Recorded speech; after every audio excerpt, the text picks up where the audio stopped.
All right, welcome. I just got off work.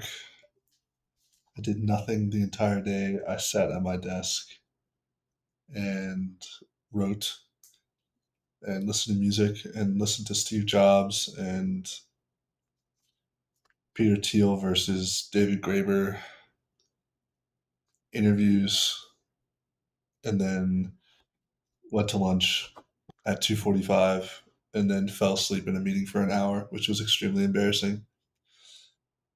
Ah, but apparently no one noticed, so trying to make me feel better about myself.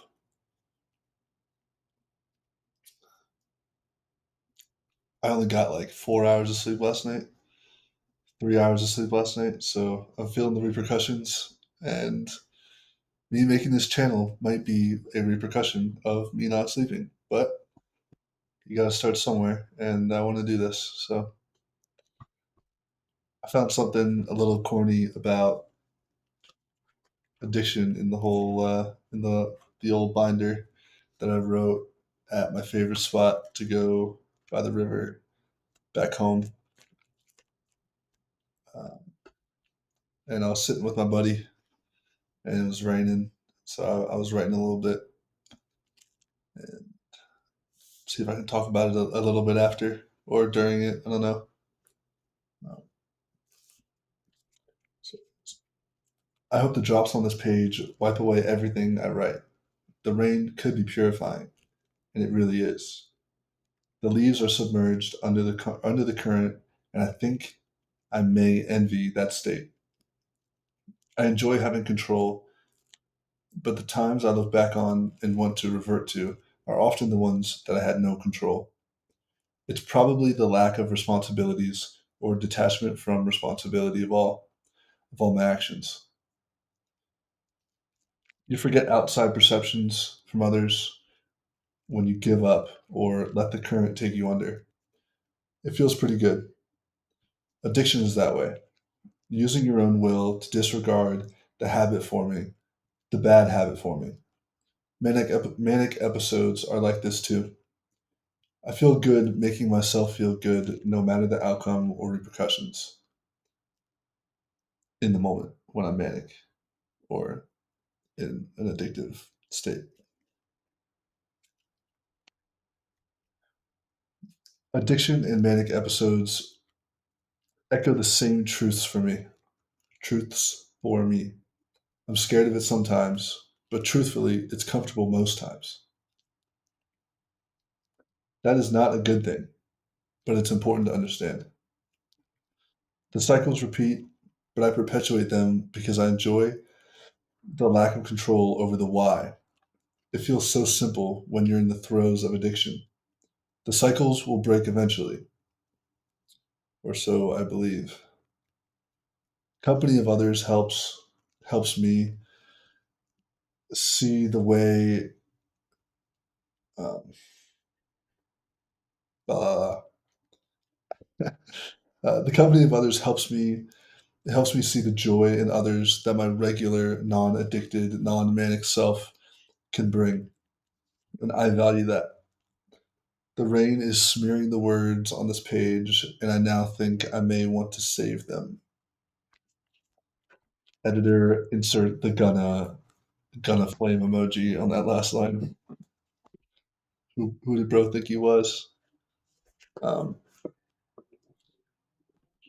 this was a time when I was dealing with a lot, um, college, working, relationship stuff, and I had just started.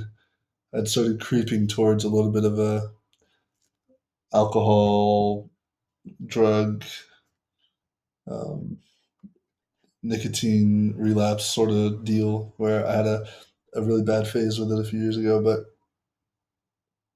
um, I thought that getting the thoughts out on why I wanted to do it, um, what made it feel good, and what my mind was attracted to in the moment, and why I would want to do it again. I thought that would be healthy, and it was for a while. But there's got to be. There's more solutions than just intellectualizing and um, being a detective in your own brain. You have to solve things, think of solutions. So I could never get that far. I did for a while, but you have to keep doing it, keep doing it, keep doing it. Um,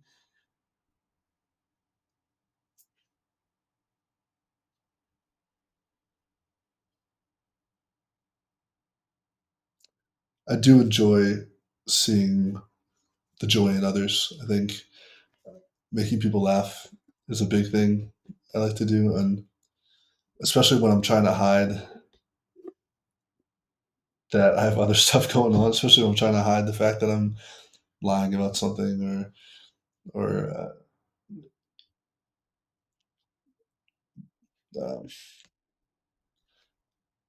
doing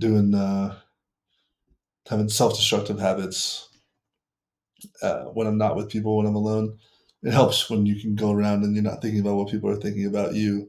If you can just make them laugh, and then everyone's laughing and no one's batting an eye. And then when you're alone, you can just coast and then wake up the next day and do it again. And it'll be harder every day, but just keep on doing it until someone tells you you're being too funny. Um, anyways, um, it can also you can also use that in a healthy way. Just being around people, being around company helps, um, and realizing that there's value in there's perceived value in your sober self that if you realize it, you may be attracted to. Not attract, you may be more willing, more likely, um, yeah, more likely to strive for that consistently. So that's a big thing. But this was an interesting time. I found another short passage about addiction that's a little bit more harsh, a little bit more direct, less poetic, if you will, but it's very short. At the top, it says, "Do not read. Thanks." How do I stop the thinking? I've begun to have urges of solving it with substances. I have to be stronger. I have to be stronger than that to achieve the future I want for myself. How do I reach this future with the pain of the constant worry? I must return to solitude. I need to forgive myself. And then I wrote, within cells interlinked. I have this this habit where if I need to like really focus or reset my brain, because I got a lot of BS going on up there, I'll put on the like 5 minute Blade Runner 2049 baseline test. I'll put it on repeat and listen to it for God knows how long. And whether that's healthy or not, is not my place to say. But I like doing it. So, so I wrote that, um, and then I wrote, "I love Norm Macdonald blue card jokes. I enjoy making people laugh," which echoes the same themes from the previous writing, but specifically Norm, because I think he was a really smart man who had that same sort of philosophy where if you could invoke an involuntary reaction in people, then you know you're doing something right or doing something right. You're achieving your goal. A smile you can fabricate, laugh you can also fabricate, but you can tell the difference. Um, and I think he found a lot of salvation in being able to do that, because it made him like reassured him that he was here and making an impact. And I don't mean like impact on the community or the world. I think he thought that he was happy and content knowing that he was impacting others in ways that he couldn't impact himself. He was making people feel ways that he couldn't get himself to feel. And there are a lot of people I'll talk about on here that I think have that same I don't want to say issue, but the same dilemma. Issue, but fancier. Um, as for the top portion, it's really it's a lot of the times it's about getting away from the problems you can't solve, the issues you know you'll never have answers for, um, or answers that you've gotten for questions that you don't think you can live without forgetting. And so, if you can give yourself a few hours to forget those things, you can at least be in a state that's not um, existentially terrifying. Existentially terrifying. um, but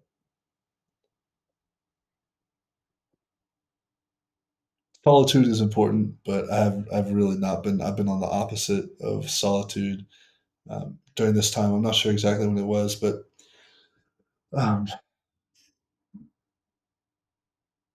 I would either find solitude in silence, so I would go in nature and sit in silence, or I would use overstimulation for solitude. So I would use MRI noises and uh, Unreal Tournament DMB mixes and just real obnoxious loud noises, and it swirls your whole brain up, and you can't focus or you can't build a tree um, from a thought when the sounds are constantly chopping away at the branches. So that feels good, and then you can get some time to reset um, and control yourself. Yeah, that's probably it. Um, interesting stuff, maybe. Um, I've entered a point where this is relevant again, which is why I felt like I should pull it out and put it back in the forefront of my mind. I think it's good to reflect on. And this time, I may have had a hiccup or two, but I didn't fall very deep down the hole. So it feels good to know that at one point I was thinking these things and having these troubles, and then I was able to get out of it, especially in a time right now when it feels like I can't. So reminding yourself of your past strengths and knowing that you still have that inside of you is probably valuable. So real, real low video. Video number two, extremely positive, extremely uplifting video. But um, as you can tell, I just want to laugh. So we're here to be serious, but we're also here to. We're on YouTube. We're goofing. We're all just goofing off. So video two, uh, Vent Fable. I can't even really explain the name. Maybe one day I'll have a more fleshed out answer, but um, top two, top three favorite albums of all time is Ghost Holding by Venturing, Jane Remover's Alter Ego. And I was making the channel and I was listening to it. So I put Vent, and then I was going to be Vent Remover, but that's like, yeah, it's too on the nose. I'm not doing that. So I changed it. And one of my favorite video games from when I was young was Fable. Played Fable 2 and 3 with my brother.